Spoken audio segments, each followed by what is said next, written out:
The Republican Party has a problem with political violence. It's not condemning it, but it's for it. Um, and I don't have my tripod with me, so it's going to be kind of shaking.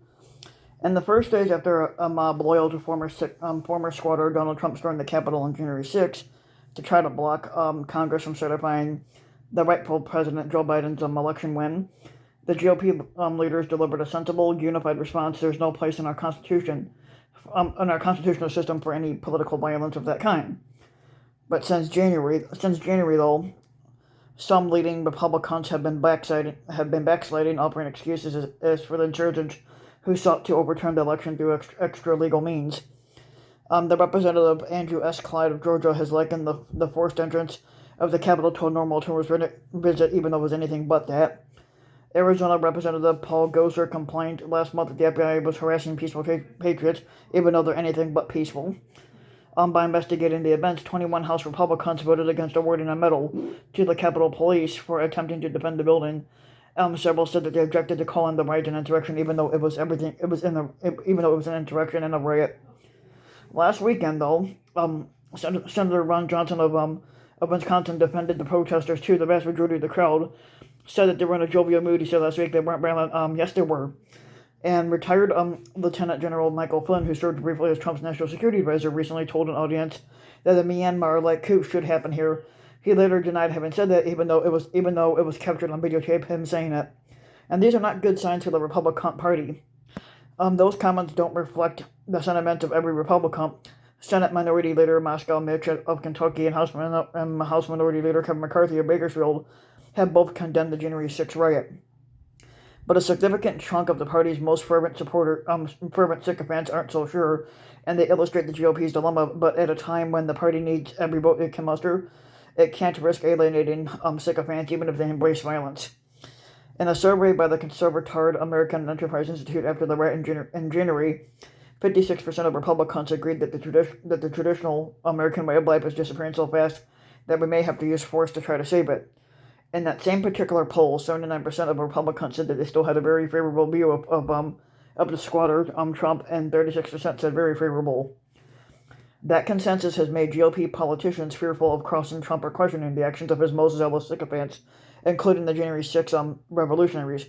Republican officials in both Georgia and Arizona, where Trump is still agitating to reverse the election results, say that the families have been physically threatened by the former squatters' sycophants.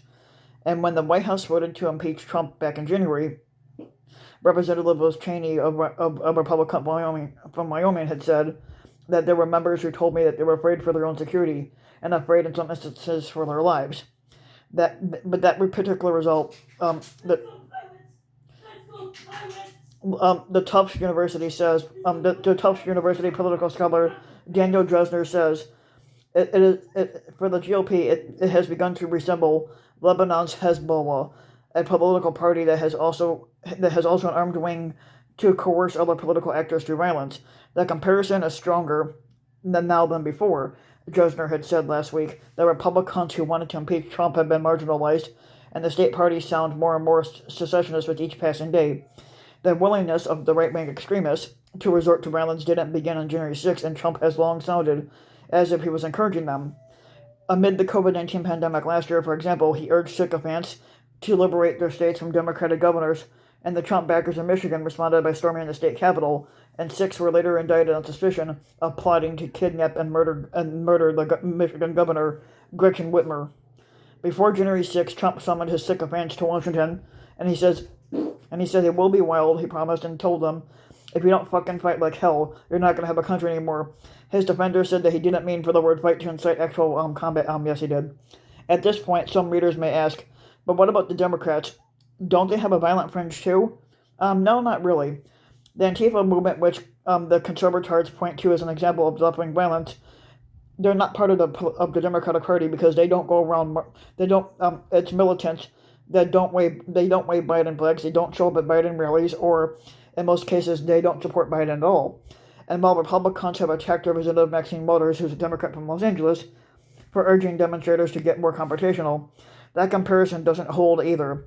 But whatever Waters meant by those words, she isn't her party's two-time Squirtle nominee and leader in exile. This is the Republican Party's problem, and the Republicans need to solve it. They are trying to tiptoe around the fundamental problem, and their candidate lost a presidential election, but he not only refuses to accept the voters' verdict, he wants his party to fight to restore him to power, which will never happen. They want to move past the embarrassment of January 6th, but that can't happen until they settle their internal debate.